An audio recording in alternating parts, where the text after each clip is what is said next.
Selamat pagi, Shalom Bapak Ibu saudara terkasih dimanapun Anda berada.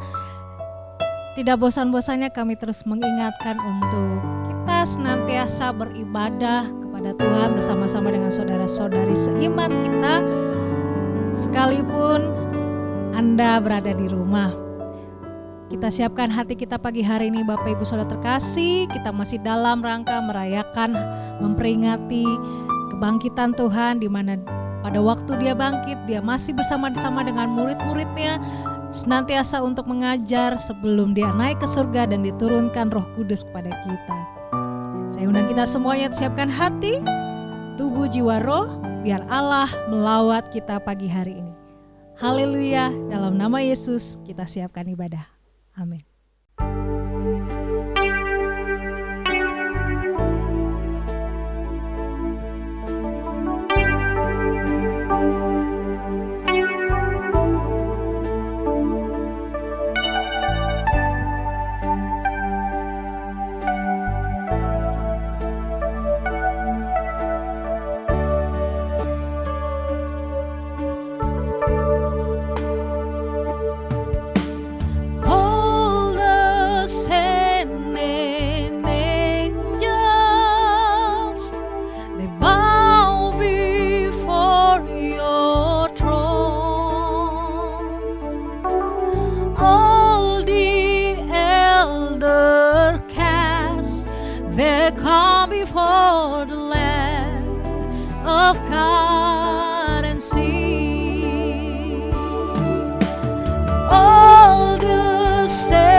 Things to our own taste.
the glory.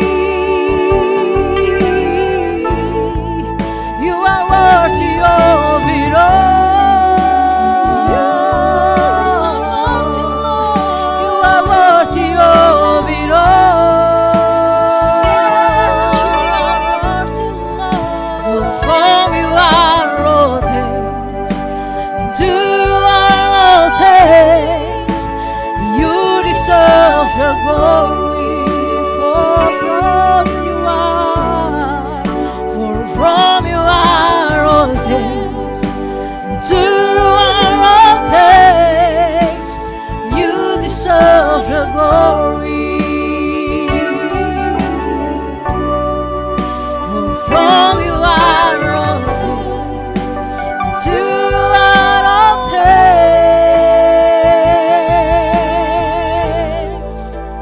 You deserve the glory.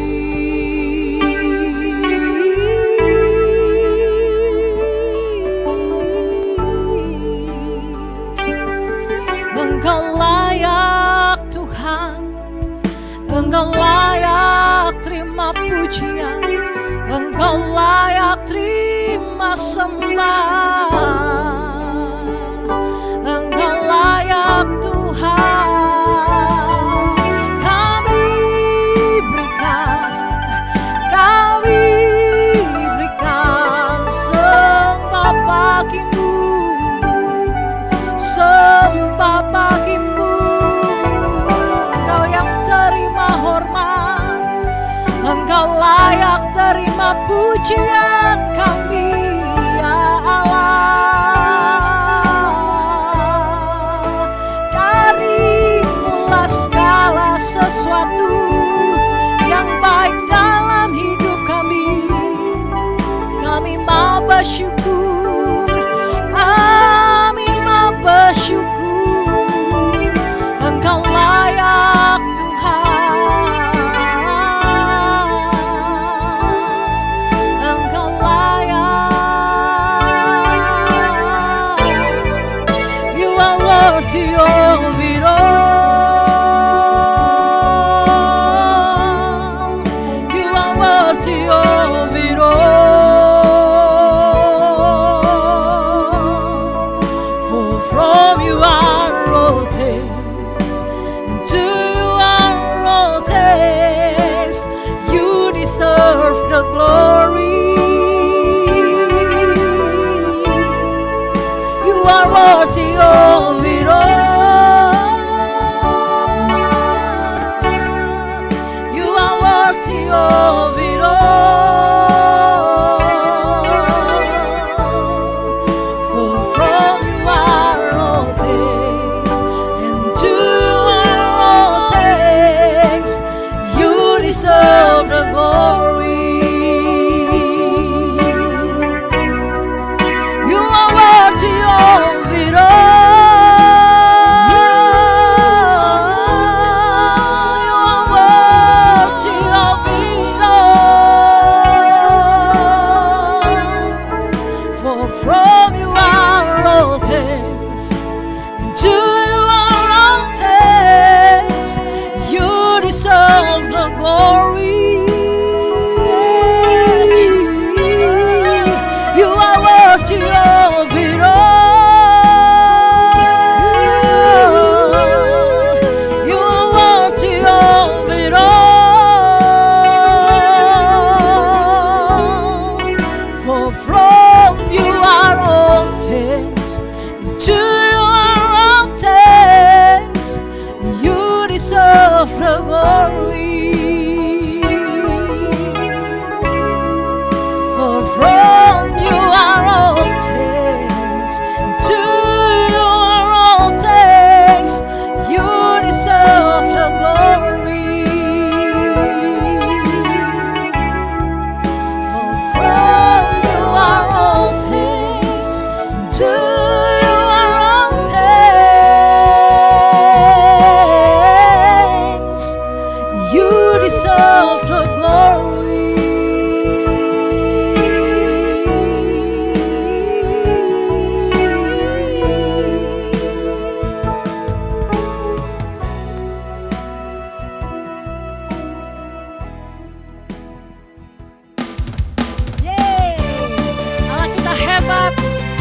perkasa, Yesus namanya.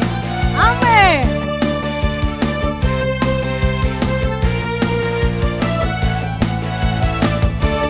Berkuasa bumi di surga, bertahta dalam kemuliaan. Dialah Tuhan Allah kita, namanya berkuasa, pembebas umatnya. Betapa hebat, betapa kuat, dahsyatnya Allah kita. Dia percaya atas semua perbuatannya. Betapa hebat, betapa kuat, dahsyatnya Yesus kita. Dia ternama Yesus Raja segala raja, Allah kita.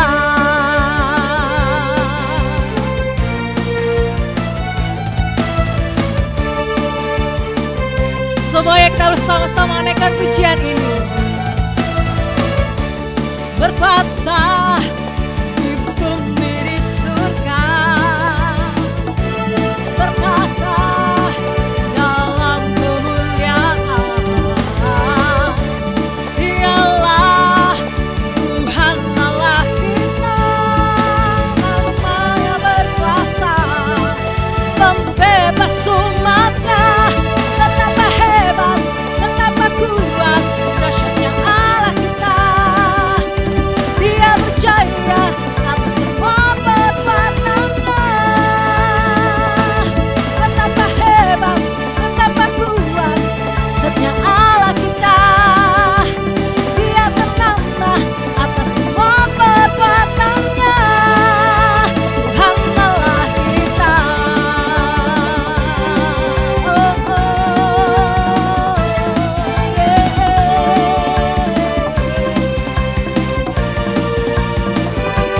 betapa hebat, betapa kuat, dahsyatnya Allah kita.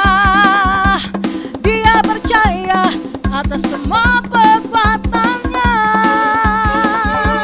Betapa hebat, betapa kuat, dahsyatnya Allah kita. Dia ternama Yesus Raja segala raja. Betapa hebat, betapa kuat, dahsyatnya Allah kita. Dia percaya atas semua perbuatannya. Betapa hebat, betapa kuat, dahsyatnya Allah kita. Dia ternama Yesus Raja segala raja, Allah kita. Tuhan Allah kita. Tuhan Allah kita.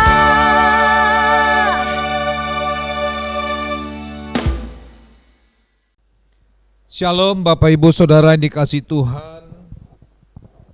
Tanpa terasa kita sudah ada di bulan April tahun 2021 berkat kebaikan kemurahan Tuhan. Nah Bapak Ibu Saudara sekalian, kita berjumpa lagi dan kita akan memulai ibadah kita pada pagi hari ini. Mari kita berdoa terlebih dahulu. Bapa yang kami kasihi, yang kami sembah di dalam nama anak-Mu, Kristus Yesus Tuhan kami. Terima kasih untuk semuanya, untuk kami boleh ada di bulan April tahun 2021 ini. 1 tahun lebih 1 bulan Tuhan kami tidak berjumpa secara face to face bersama dengan jemaat, pengerja. Tapi kami percaya kasih karunia anugerah Tuhan terus mengalir dalam kehidupan kami. Dan kami pagi hari ini memulai hidup kami yang baru bersama dengan Tuhan. Tuhanlah kekuatan kami, Tuhanlah pengharapan kami. Sebab kami percaya di dalam Yesus Kristus selalu ada kemenangan. Di dalam Yesus ada selalu jawaban. Di dalam Yesus kami akan tetap kuat. Dan bersama dengan Yesus selalu ada jalan keluar bagi kehidupan kami. Pagi hari ini kami butuh tuntunanmu. Pagi hari ini, bulan April ini kami butuh anugerah Tuhan turun atas setiap kami, turun atas setiap umat-umatmu. Berbicara dan urapilah hambamu Tuhan. Sembuhkan yang sakit di rumah-rumah, kuatkan iman mereka ya Tuhan. Apapun persoalan mereka, bersama dengan Kristus Yesus kami kuat, kami cakap, kami menang. Dalam nama Yesus, haleluya, amin. Nah saudaraku yang dikasihi Tuhan, kita di awal bulan yang lalu tanggal 2 April sudah merayakan Jumat Agung kematian Kristus Yesus. Ya 2000 tahun yang lalu dia mati untuk dosa-dosa manusia. Dia menang atas dosa, dia menang atas iblis, dia menang atas kuasa maut. Dan hari ketiga, saudaraku yang dikasihi Tuhan, kuburannya kosong. Jadi minggu yang lalu kita merayakan kuasa kebangkitan Kristus Yesus. Semua tokoh-tokoh agama kuburannya ada, termasuk Yesus pun punya kuburan, tetapi fisiknya, mayatnya, tulangnya tidak ada dalam kuburan. Kristus Yesus bangkit. Dan saudara, lalu dia naik ke surga. Duduk di sebelah kanan Allah Bapa, menjadi perantara untuk saudara dan saya. Ya, dia akan menjadi hakim yang adil untuk menjemput kita semua nanti. Saudaraku yang dikasihi Tuhan, nah pagi hari ini saya akan membawa firman Tuhan dari Kisah Para Rasul 1, kita buka. Kisah Para Rasul 1 ayat 1 sampai 3 ya. Memang perikopnya berjudul Roh Kudus dijanjikan, tapi saya kasih tema yang lain karena ini di mana setelah Yesus bangkit, dia menyatakan diri, memperlihatkan diri kepada murid-muridnya. Saya baca buat saudara ya. Hai Theophilus, dalam bukuku yang pertama aku menulis tentang segala sesuatu yang dikerjakan dan diajarkan Yesus sampai pada hari ia terangkat. Saudara, sebelum itu ia telah memberi perintahnya oleh Roh Kudus kepada rasul-rasul yang dipilihnya. Kepada mereka, kepada murid-muridnya, ia menunjukkan dirinya setelah penderitaannya selesai. Dan dengan banyak tanda ia membuktikan bahwa ia hidup. Sebab selama 40 hari ia berulang-ulang menampakkan diri dan berbicara kepada mereka tentang kerajaan Allah. Wow. Ayat yang ketiga saya ulangi lagi. Kepada mereka, kepada murid-muridnya, ia menunjukkan dirinya setelah penderitaannya selesai, setelah ia disalibkan ya dan mati. Dan dengan banyak tanda ia membuktikan. Nah ini yang tidak dimiliki tokoh-tokoh agama manapun. Ya, ia membuktikan bahwa ia hidup. Sebab dia hidup pasti ada hari esok. Sebab dia hidup, iman kita tidak sia-sia sebab dia hidup. Ya, saudara punya anugerah. Dia Tuhan yang menolong saudara. Sebab selama 40 hari ia berulang-ulang menampakkan diri dan berbicara kepada mereka tentang kerajaan Allah. Selama 40 hari dia berulang-ulang.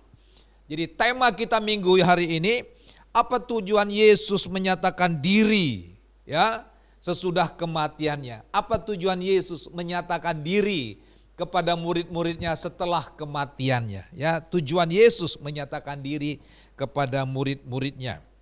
Saudaraku yang dikasihi Tuhan, dia hidup, dia sudah mengalahkan dosa, dia sudah mengalahkan maut, dan dia sudah mengalahkan iblis. Dan dia menampakkan diri selama 40 hari, 40 malam kepada murid-muridnya satu persatu. Ya, Yesus menghampiri murid-muridnya. Ya, ini yang akan kita pelajari pada minggu ini. Jadi apa makna tujuan Yesus menyatakan diri kepada murid-muridnya? Nah yang pertama, ayat yang ketiga dikatakan begini, saudara. Kepada mereka yang menunjukkan dirinya setelah penderitaannya selesai dan dengan banyak tanda.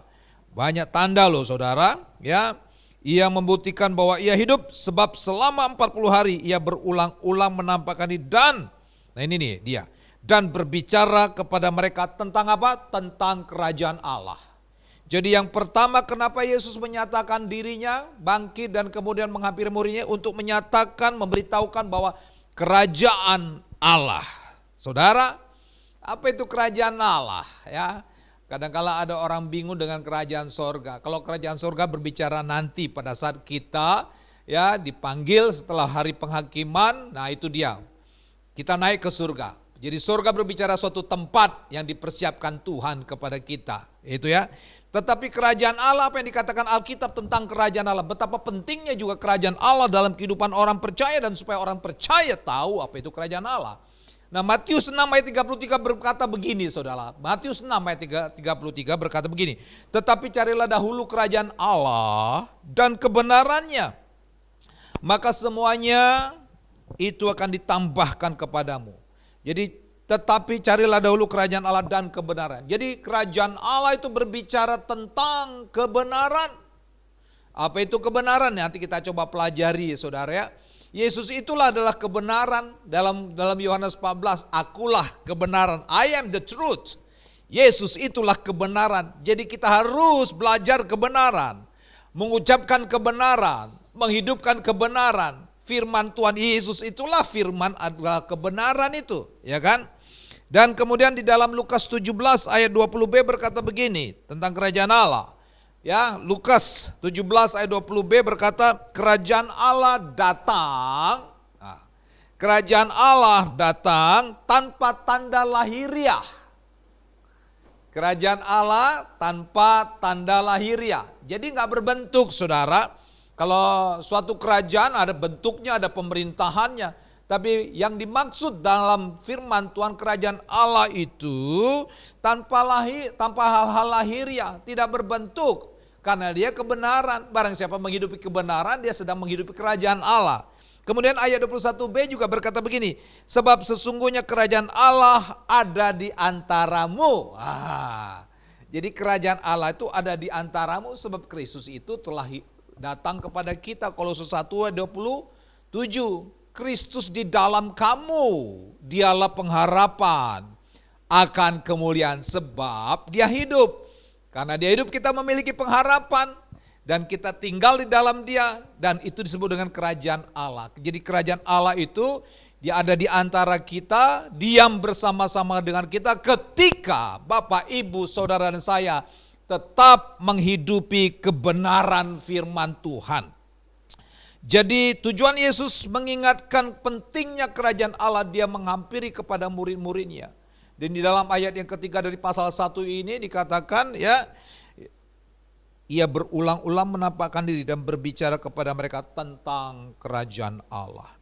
Jadi kerajaan Allah sekali lagi berbicara tentang kebenaran, tidak berbicara tentang hal-hal lahiriah, dan juga kerajaan Allah di antara kita. Engkau bersama dengan keluargamu sebagai suami istri. Ketika saudara menghidupi kebenaran, suami bertanggung jawab sebagai tugas tanggung jawab sebagai suami. Istri bertugas bertanggung jawab sebagai istri, menjadi penolong yang setia. Anak-anak bertanggung jawab menghormati orang tua. Engkau sedang menghidupi kerajaan Allah dan kebenaran. Jadi itulah yang dimaksud kerajaan Allah. Yohanes 8 ayat 32 dikatakan demikian. Dan kamu akan mengetahui kebenaran. Dan kamu akan mengetahui kebenaran. Dan kebenaran itu yang memerdekakan kita. Saudara akan dituntun dalam kebenaran kalau saudara menghidupi firman Tuhan ini. Injil itu kekuatan Allah. Jadi Bapak Ibu di rumah-rumah, apapun keberadaanmu, ketika engkau setia dalam kebenaran, merenungkan firman Tuhan, hidupi firman Tuhan, lakukan bagianmu sebagai anak-anak Allah, menghidupi kebenaran firman Tuhan, dan kebenaran itu yang memerdekakan kita. Kita akan dituntun di dunia ini, ya, kita masing-masing hidup dalam kadang-kala dalam filosofi suku-suku yang berbeda-beda.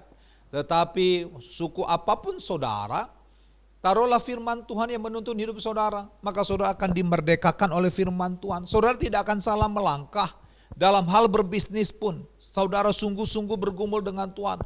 Cari Tuhan, berdoa di tempat usahamu. Minta hikmat marifat daripada Tuhan. Dalam melakukan usahamu, dalam melakukan pekerjaanmu, dalam melakukan bisnismu. Engkau akan diterangi cahaya kebenaran firman Tuhan. Walaupun tidak ada bos, engkau tetap bekerja dan bertanggung jawab. Itulah kebenaran. Hidupilah kerajaan Allah. Itu maksudnya. Kemudian ya seperti yang saya katakan, kebenaran, Kristus itulah kebenaran. I am the truth, kata Yesus dalam Yohanes 14 ayat 6. Nah, waktu kita menghidupi kebenaran firman Tuhan, apa yang terjadi? Kita baca Roma 8 ayat 1 dan 2 ya. Roma 8 ayat 1 dan 2 dikatakan demikian. Demikianlah sekarang tidak ada penghukuman. No condemnation. Tidak ada penghukuman bagi mereka yang ada di dalam Kristus. Bagi mereka yang ada di dalam kebenaran. Saudara, kalau saudara hidup dalam kebenaran, engkau bangun pagi, engkau berdoa memuji menyembah Tuhan, engkau persiapkan diri untuk bekerja, berbisnis apapun, engkau dituntun oleh tuntunan firman Tuhan, bertanggung jawab atas hidupmu, bertanggung jawab atas keluargamu. Kita bisa salah dalam hidup, bisa saja salah. Tapi ketika kita minta ampun kepada Tuhan, engkau sedang menghidupi kebenaran firman Tuhan. Sehingga Alkitab dalam Roma 8 dikatakan, demikian sekarang tidak ada penghukuman bagi mereka yang ada dalam kebenaran, yang ada dalam Kristus. Ayat yang kedua dikatakan begini, roh, nah ada Roh Kudus. Ya, roh kita dipimpin oleh Roh Kudus. Roh yang memberi hidup telah memerdekakan kamu dalam Kristus dari hukuman dosa dan hukuman maut. Luar biasa kan? Orang-orang yang menghidupi firman Tuhan dalam kehidupannya, jelas Alkitab berkata, tidak ada penghukuman lagi, tidak ada kutuk lagi dalam hidupmu. Ketika sangkakala datang nanti, ya, kemudian pada hari penghakiman, engkau tidak dihukum lagi. Tapi orang yang di luar Yesus akan dihukum. Orang yang tidak sungguh-sungguh di dalam Yesus akan dihukum. Tapi bagi saudara dan saya, no condemnation, tidak ada penghukuman lagi. Sebab roh yang menuntun saudara, ketika saudara menghidupi kebenaran firman Tuhan akan berbicara melalui kekuatan Roh Kudus dalam hatimu. Engkau akan dipimpin. Kalau engkau bersalah, engkau akan digerakkan oleh Roh Kudus supaya engkau minta ampun. Kalau engkau menipu, engkau digerakkan oleh Roh Kudus. Kalau engkau buka hati, kemudian hidupmu terus dibenarkan sehingga tidak ada penghukuman dan tidak ada lagi, engkau sudah dimerdekakan dari hukum dosa dan hukum maut. Maka Jumat Agung 2 minggu yang lalu, Yesus sudah menyelesaikan persoalan terbesarmu, yaitu dosa. Ya, kalau uang habis bisa dicari, sakit bisa sembuh, tapi dosa engkau butuh juru selamat. Maka Yesus sudah menyelesaikan persoalan terbesar, yaitu dosa. Hukuman maut dan hukuman dosa sudah diselesaikan. Jadi tujuan Yesus yang pertama berkata kepada murid-muridnya, ya, menghampiri murid-muridnya dan berbicara tentang kerajaan Allah. Jadi kerajaan Allah berbicara tentang kebenaran, berbicara tentang tidak tanpa fisik. Bukan maksudnya tanpa fisik, tanpa kerajaan, hierarki begitu. Dia berdiam bersama dengan kita. Dan kerajaan Allah itu ada di antara saudara dan saya. Ketika saudara menghidupi firman Tuhan, sang kebenaran, saudara masuk dalam kerajaan Allah, engkau bebas dari hukum dosa dan hukum maut. Itu penting saudara. Itu yang pertama. Poin yang kedua. Lukas 24. Kita lihat Lukas 24 dari ayat yang ke-13 sampai dengan ayat yang ke-35, tapi kita enggak baca semua. Ini berbicara Yesus menampakkan diri di jalan Emmaus. Kita baca satu ayat saja di dalam ayat 32 dan saya akan jelaskan kepada Bapak Ibu Saudara sekalian. Ayat 32 berkata begini, ya. Kita baca dulu di dalam ayat yang ke-30 sampai 32 ya. Waktu ia duduk makan dengan mereka, mengambil roti, maksudnya Yesus ya, mengucap berkat lalu memecah-mecahkannya dan memberikannya kepada mereka. Ketika itu terbukalah mata mereka dan mereka pun mengenal dia. Tetapi ia lenyap dari tengah-tengah mereka. Kata mereka seorang kepada yang lain, bukankah hati kita berkobar-kobar ketika ia berbicara dengan kita di tengah jalan dan ketika ia menerangkan kitab suci kepada kita? Kenapa Yesus perlu menampakkan diri kepada murid-muridnya? Yang kedua, untuk memberikan semangat yang baru kepada murid-muridnya. Gitu dia, ya. Sebab kenapa? karena murid-muridnya sedang bersedih, sedang berduka. Gurunya yang mereka percaya, yang mereka harapkan itu meninggal, mati, saudara. Sehingga mereka mengalami frustrasi dalam kehidupan pada saat itu. Ya, kemudian mereka sedang berjalan menuju Emmaus. Dan apa yang terjadi, saudara? Di dalam ayat-ayat yang ke-17, tiba-tiba Yesus datang kepada kedua muridnya. Ya, dua murid di dalam ayat yang ke-17, ya, ayat 18 maksud saya disebut salah satu muridnya namanya Kleopas. Ya. Kemudian dikatakan tetapi ada sesuatu yang menghalangi mata mereka. Lihat, orang yang kalau berduka tanpa semangat, saudara. Jadi yang kedua ini, poin yang kedua, Yesus datang menghampiri murid-muridnya untuk memberikan semangat yang baru. Kenapa? Mereka frustrasi, mereka merasa gagal, mereka tidak punya harapan lagi, putus asa dalam kehidupan ini. Banyak orang kan hari-hari ini putus asa. Karena COVID, putus pekerjaan, tidak ada pengharapan, usaha ini gagal, usaha itu gagal, mungkin seperti itu, saudara. Nah, kadangkala itu bisa membuat orang frustrasi. Sama dengan murid-murid Yesus. Tiba-tiba waktu mereka berjalan, Yesus menghampiri mereka dan mereka tidak tahu kalau itu Yesus. Orang kalau lagi punya masalah, ya, lucu sekali ya saudara ya. Kadangkala dia bisa ngobrol, mulutnya nyerocos, tapi dia pikirannya hampa, kosong gitu loh. Nah, sama seperti murid-murid Yesus. Kemudian Yesus berkata kepada mereka ayat 17, apakah yang kamu percakapkan sementara kamu berjalan? Maka berhentilah mereka dan dengan muka muram. Orang yang putus asa mukanya muram. Coba lihat kiri kananmu, mukanya muram gak? Itu tanda engkau putus asa. Tapi dengar firman Tuhan hari ini, Yesus datang mencari orang yang bersusah hati seperti saudara dan saya. Hari-hari ini memang banyak hal-hal yang mengerikan sekali. Habis COVID pekerjaan gak ada, terutama untuk saudara-saudara kita yang ada di NTT, Sumbawa, Flores. Mereka menghadapi badai yang sangat mengerikan yang tidak pernah terjadi. Dan kami terus berdoa untuk NTT, berdoa untuk Sumbawa, untuk Flores. Umat-umat Tuhan yang ada di sana, kuatkan hatimu, tetapkan imanmu, saudaraku, ya kan? Dan apa yang terjadi? Yesus berkata kepada mereka, apa yang kamu percakapkan? Nah, seorang dari mereka namanya Kleopas menjawab, kamu nggak update berita ya? Kira-kira begitu. Ya, kalau sekarang kan kamu nggak update berita ya? Kamu nggak tahu ya persoalan sedang terjadi hari-hari ini? Yesus pura-pura nggak tahu apa sih yang sedang terjadi? Ya, mereka kemudian berdiskusi, ya, Sampai mereka bilang begini, ya, ayat yang ke-21, padahal kami dahulu mengharapkan bahwa dialah yang datang untuk membebaskan bangsa Israel. Tetapi sementara itu telah lewat 3 hari sejak semula terjadi. Jadi mereka mengharapkan supaya Yesus ini betul-betul menjadi Mesias untuk membebaskan bangsa Israel dari tekanan politik segala macam. Kira-kira gitu. Tapi yang diharapkan ini mati, saudara.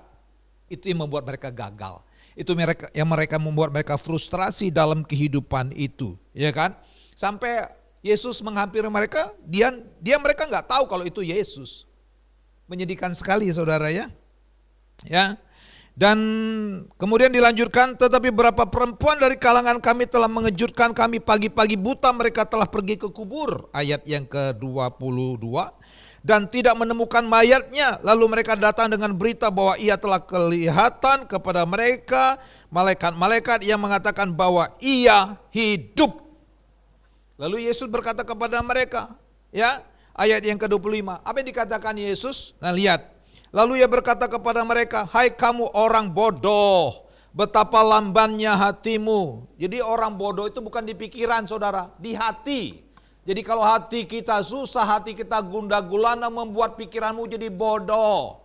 Jangan izinkan hatimu frustrasi, jangan izinkan hatimu kecewa, jangan izinkan hatimu cacat, itu akan membuat pikiranmu mandek.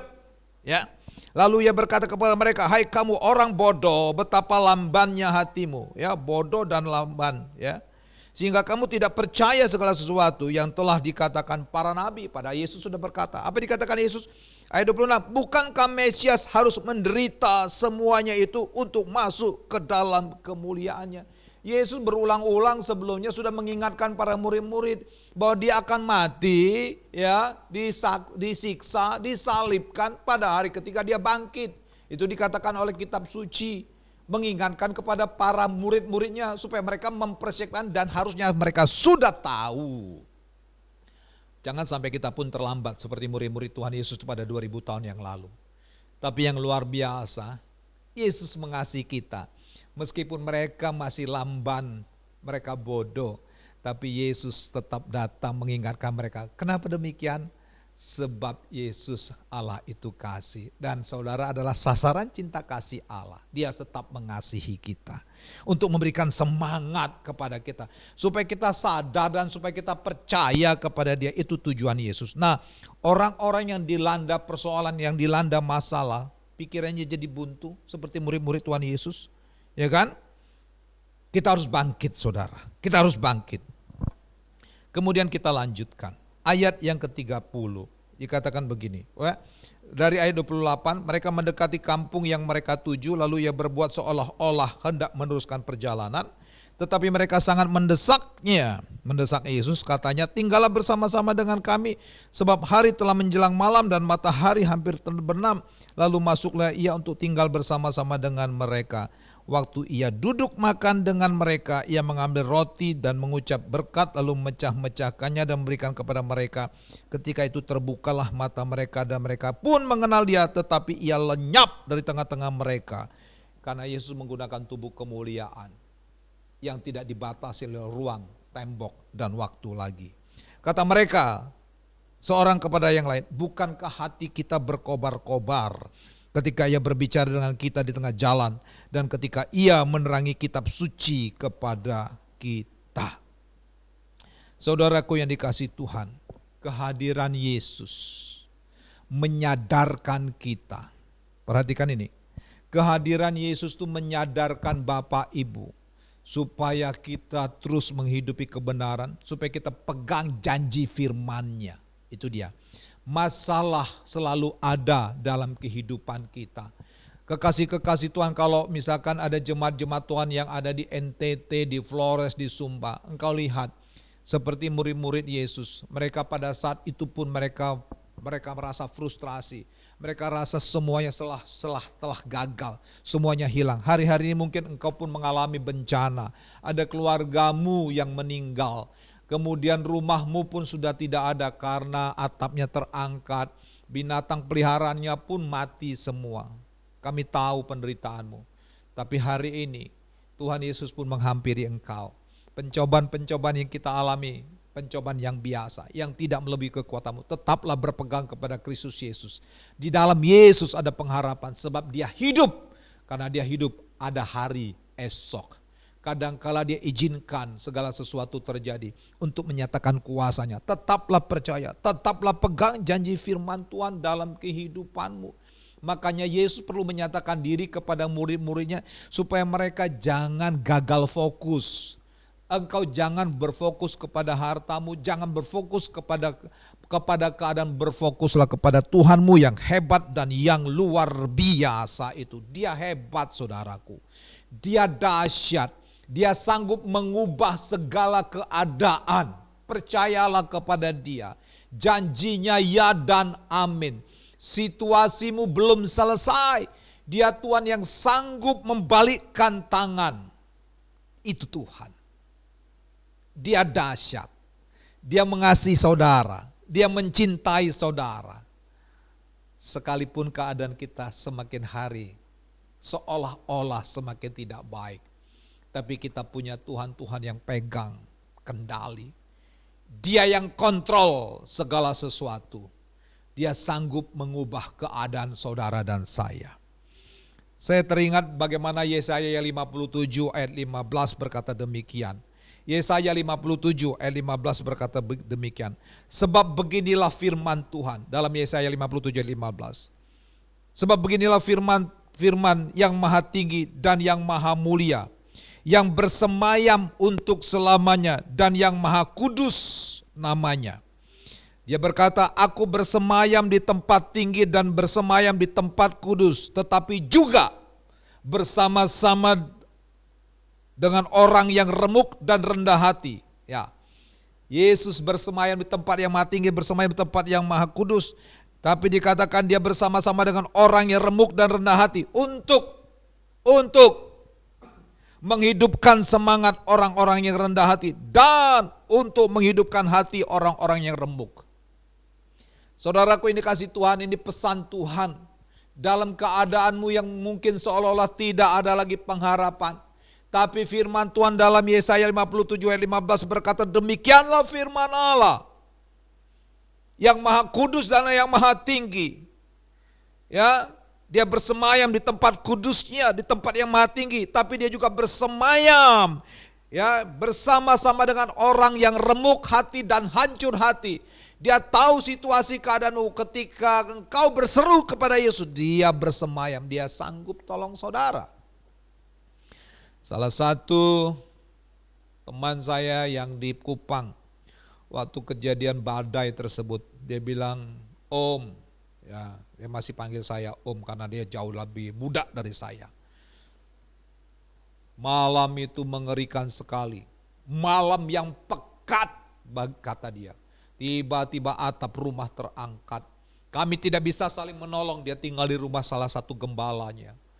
Kemudian dia ambil kasur, dia tutup badannya itu, dia ketakutan, angin berputar-putar, menyapu semuanya, atap rumah. Kemudian pohon-pohon terlepas dari akar-akarnya, mengerikan sekali. Tapi dia dengan seisi rumahnya dan gembalanya tetap aman. Nyawamu lebih berharga.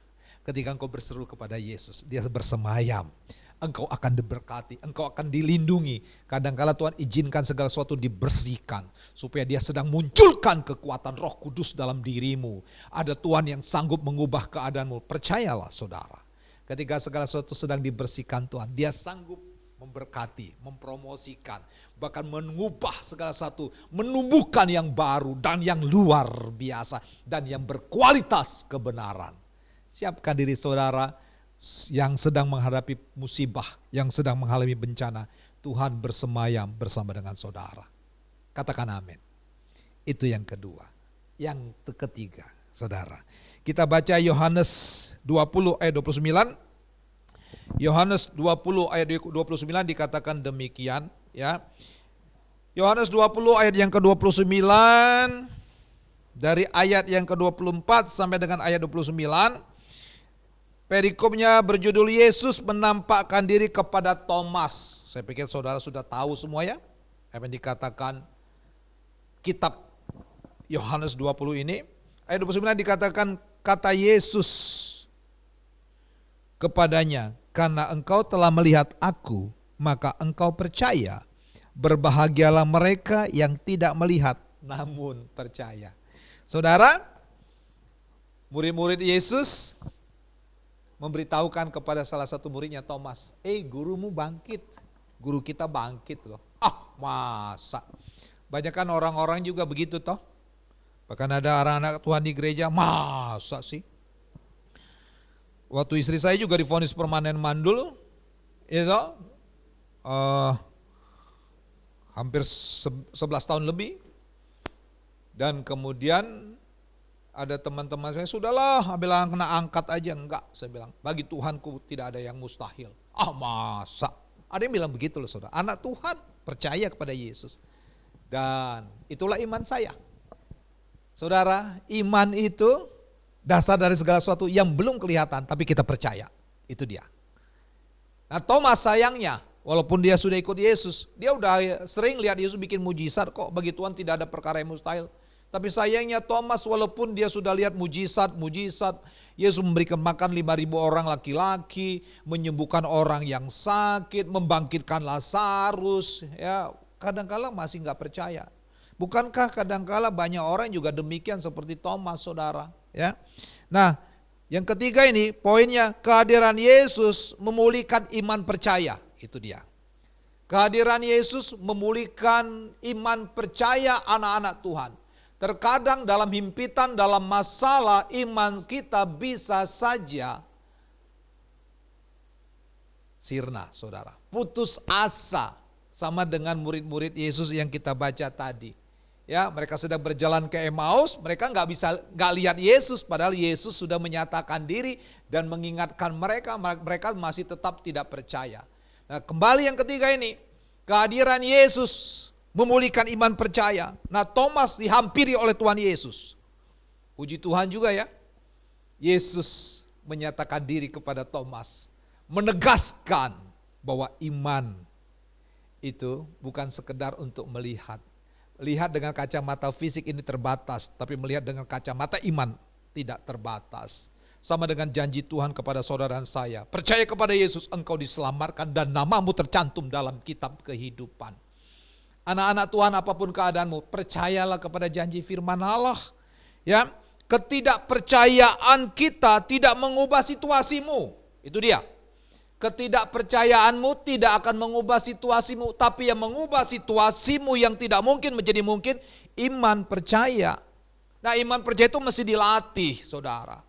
Bagaimana cara melatihnya? Waktu engkau merenungkan firman Tuhan, membaca firman Tuhan, dan kau lihat sejarah-sejarah yang ada di dalam firman Tuhan, dan engkau akan semakin kagum dan engkau akan semakin percaya bahwa ada janji Allah yang ya dan amin itu terjadi. Bagaimana janji Allah kepada Abraham, bagaimana janji Allah kepada Yusuf, bagaimana janji-janji Allah yang ada di dalam kitab suci yang kita percayai. Sama seperti dengan Abraham. Umurnya sudah 99 tahun, istrinya sudah mati haid. Roma 4 ayat 18, walaupun tidak ada dasar untuk berharap, dikatakan tapi Abraham percaya. Itu dia. Bahwa dia akan memperoleh keturunan. Imannya tidak menjadi lemah. Nah ini saudara, masalahnya kadang-kala ketika proses masalah terjadi dalam kehidupan kita, iman kita undur kok, iman kita lemah kok. Nah bagaimana supaya iman kita kuat? Renungkan firman itu. Hidupi firman itu, ucapkan firman itu, nyanyikan firman itu. Maka engkau akan melihat firman itu akan terjadi dan tergenapi. Sekali lagi saya mau katakan, ketidakpercayaanmu tidak akan mengubah hidupmu. Jadi percayalah kepada janji firman Allah. Percayalah kepada Yesus Kristus Tuhan. Dia yang berjanji, dia pasti menepati janji. Berbeda dengan manusia. Sebab Yesus itu bukan sekedar manusia. Di dalam Yohanes 6 dikatakan Yesus itu dia firman yang datang dari surga. Orang dari surga itu tidak mungkin berkata bohong.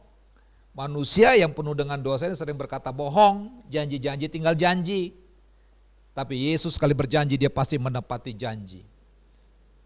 Imanmu lah yang menyelamatkan, yang menolong, yang mengubah hidupmu. 3 poin ini yang saya sampaikan kepada Bapak Ibu Saudara di bulan April ini. Kenapa Yesus perlu menampakkan diri kepada murid-muridnya. Yang pertama supaya mereka tinggal dalam kerajaan Allah, sang kebenaran. Karena kebenaran itulah yang memerdekakan dari hukum dosa dan hukum maut. Yang kedua, Yesus menampakkan diri, memberikan semangat yang baru kepada orang yang putus asa, kepada orang yang mengalami goncangan. Sebab Yesaya 57 ayat 15 berkata, Tuhan bersemayam di tempat kudus, di tempat yang maha tinggi, tapi bersemayam dengan orang-orang yang remuk hati dan hancur hati untuk memberikan semangat yang baru. Yang ketiga, Yesus menghampiri mereka, membangkitkan iman percaya. Jangan sampai engkau tidak percaya janji firman Allah. Saudaraku yang dikasihi Tuhan, itulah pesan Tuhan di bulan April buat kita. Siapapun yang melihat, mengikuti ibadah online ini, engkau pasti diberkati Tuhan. Katakan ya dan amin. Mari kita siapkan diri kita juga untuk masuk dalam perjamuan kudus. Bapak Ibu Saudaraku yang dikasihi Tuhan, kalau engkau di rumah tidak ada roti, tidak ada hosti, tidak ada anggur, siapkanlah roti, siapkanlah mungkin teh ya. Nah saudara yang dikasihi Tuhan, kita masuk dalam perjamuan kudus. Mari bangkit berdiri Bapak Ibu yang ada di rumah-rumah. Kita periksa diri kita masing-masing di hadapan Tuhan. Bapa, hamba selesai memberitakan firman-Mu untuk bulan April. Bulan yang Kau berkati. Kami telah merayakan di bulan April ini Jumat Agung, di mana Yesus mati bagi setiap manusia yang percaya dari segala dosa dan menang atas segala dosa, menang atas maut dan menang atas iblis. Kami bersyukur, kami percaya kepada Yesus, sebab di dalam Engkau tidak ada penghukuman lagi ya Tuhan. Dan kami merayakan kebangkitan-Mu minggu yang lalu. Kuasa kebangkitan Kristus kami hidupi ketika kami bersatu dengan kematian Yesus Kristus. Dan pada saat itu juga kami pun sudah ditahirkan dari segala dosa, mati dari segala kedagingan hawa nafsu kami, dan kami pun mengalami kuasa kebangkitan. Engkau menampakkan diri kepada kami umat-umat-Mu ya Bapa, supaya umat-umat-Mu dimanapun mereka berada, kami ada dalam kerajaan-Mu, kerajaan Allah yang berbicara tentang kebenaran. Supaya kami memiliki semangat yang baru menghadapi hari-hari esok yang belum menentu ini.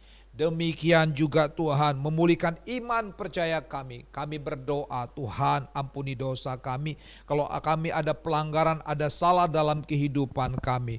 Terima kasih ya Tuhan Yesus, Engkau datang kepada kami, Engkau mengampuni dosa-dosa kami. Tahirkan kami dengan kuasa darah-Mu. Layakkan kami Tuhan untuk sehidangan dengan Engkau pada hari pagi ini. Saudara yang dikasihi Tuhan, mari minta ampun atas segala dosa pelanggaran. Tuhan ampuni kami, Tuhan tahirkan kami, Tuhan layakkan kami. Terima kasih Tuhan, perjamuan kudus ini adalah perjamuan Tuhan sendiri. Saudaraku ini kasih Tuhan, ya mari angkat roti, hosti di tangan kanan kita tinggi-tinggi. Sebab apa yang telah kuteruskan kepadamu telah aku terima dari Tuhan. Itu bahwa Tuhan Yesus pada malam waktu ia diserahkan mengambil roti. Dan sesudah itu ia mengucap syukur atasnya. Ia memecah-mecahkannya dan berkata, inilah tubuhku yang diserahkan bagi kamu, perbuatan ini menjadi peringatan akan daku. Bukankah roti yang kita pecah-pecahkan adalah persekutuan dengan tubuh Yesus? Tubuh yang dipukul, yang ditendang, yang diludahi, yang dicaci maki. Sesungguhnya dia sedang menerima hukuman atas kesalahan kita, atas pemberontakan kita, yang seharusnya kita mati karena pelanggaran, karena dosa, tapi dia memikulnya di atas kayu salib. Inilah tubuh Yesus Kristus yang telah menggantikan tubuh kita yang bersalah. Mari kita makan dalam nama Yesus.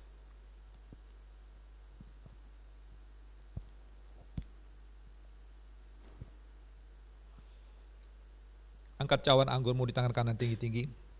Demikian juga yang mengambil cawan sesudah makan lalu berkata, cawan ini adalah perjanjian baru yang dimeteraikan oleh darahku. Perbuatlah ini setiap kali kamu meminumnya menjadi peringatan akan daku. Bukankah cawan pengucapan syukur yang atasnya kita ucapkan syukur adalah persekutuan dengan darah Yesus. Darah yang tertumpah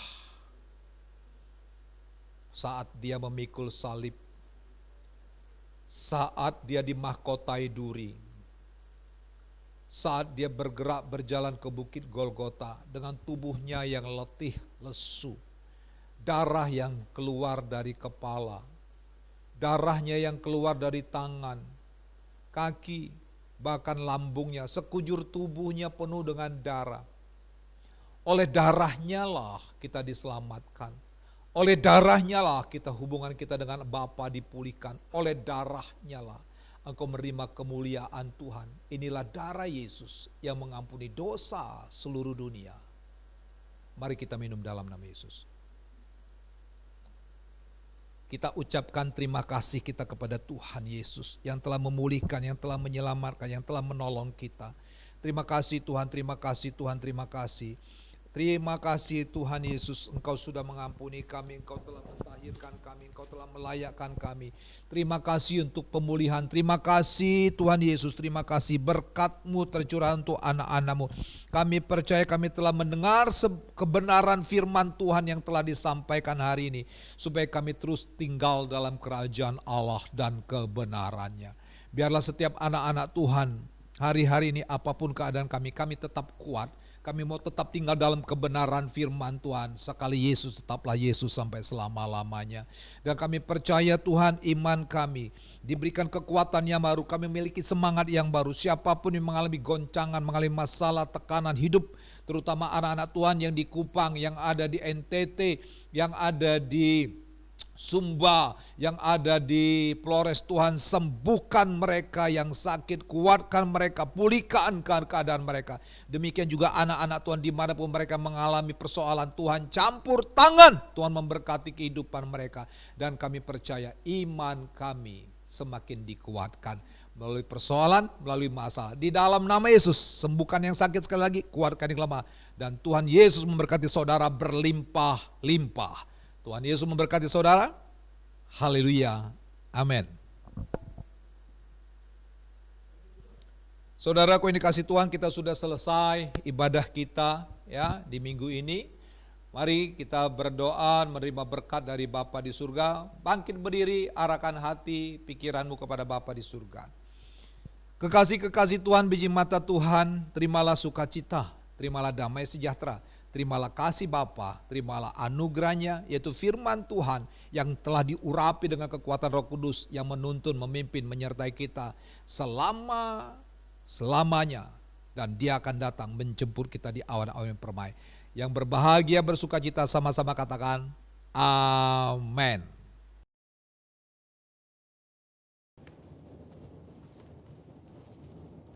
Shalom saudara, dalam edisi Voice of Pentecost kali ini, kita akan membahas mengenai hati-hati dengan mulutmu. Pada tahun 1900-an di Amerika Serikat, pernah diadakan suatu penelitian terhadap 2 keluarga untuk meneliti pengaruh perkataan dan karakter terhadap keturunan mereka. Secara mengejutkan, hasil yang didapat adalah keluarga Jonathan Edwards yang mendidik anak mereka sesuai perkataan firman Tuhan memiliki keturunan yang berhasil. Sedangkan keluarga Max Jukes yang tidak memperhatikan perkataan mereka sesuai dengan firman Tuhan memiliki keturunan yang buruk dan tidak berhasil. Hal ini membuktikan bahwa perkataan kita memiliki kuasa bagi masa depan kita.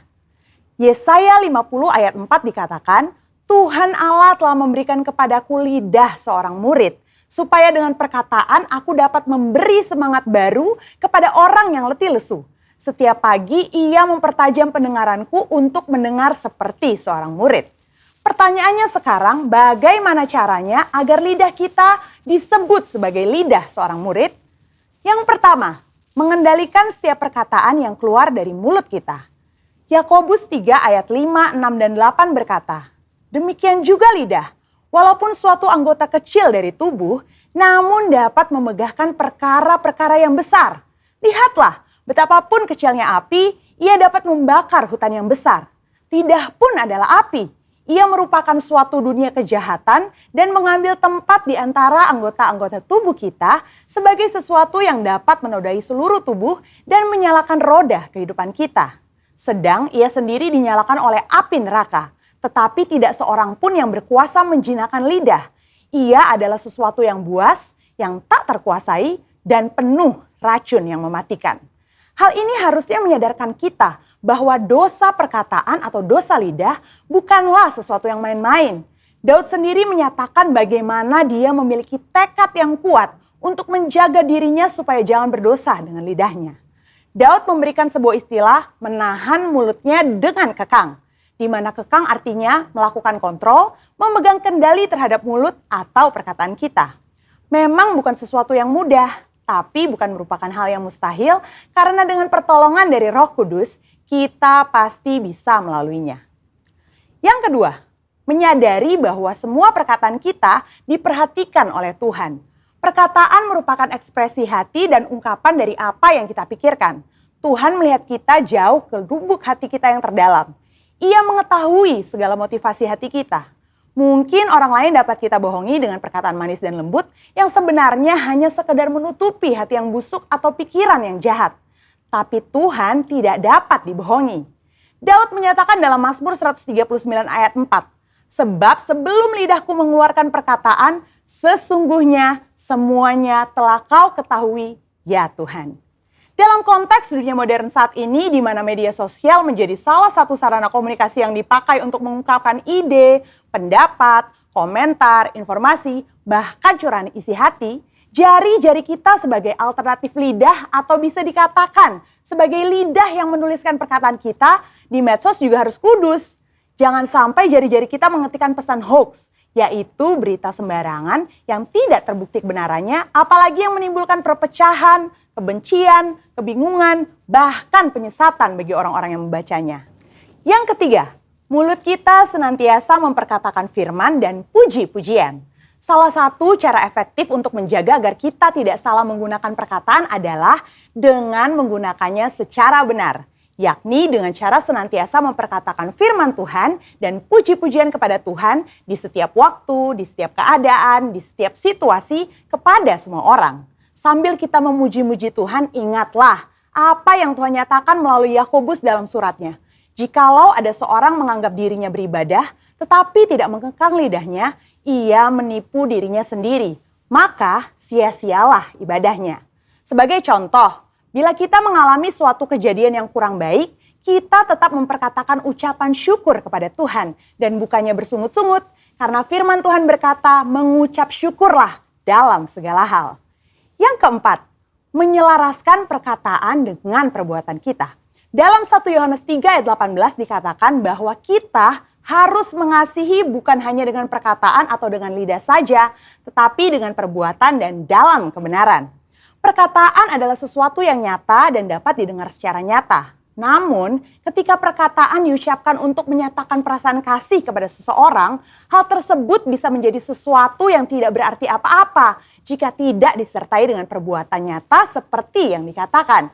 Misalnya, ketika kita berkata bahwa kita mengasihi Tuhan dengan segenap hati, namun kita malas beribadah atau malas melakukan firman Tuhan, maka perkataan kita tidak bermakna sama sekali. Kita perlu menyelaraskan perkataan dengan perbuatan kita. Dengan demikian, membantu kita untuk berpikir sebelum berkata-kata. Amsal 18 ayat 20-21 mengingatkan bahwa hidup dan mati dikuasai lidah. Oleh sebab itu, kita perlu memperhatikan apa yang kita ucapkan. Biar dari mulut kita hanya keluar kata-kata yang membangun, bukan menghancurkan. Menguatkan, bukan melemahkan. Ingat, Amsal 18 ayat 20-21 juga berbicara mengenai apa yang kita ketik di sosial media. Biar perkataan dan postingan kita memuliakan nama Tuhan. Saudara, untuk penjelasan lebih lengkapnya dari tim teologi kami, jangan lupa untuk buka link yang ada di atas atau scan QR Code yang tersedia. Salam integritas, Tuhan Yesus memberkati.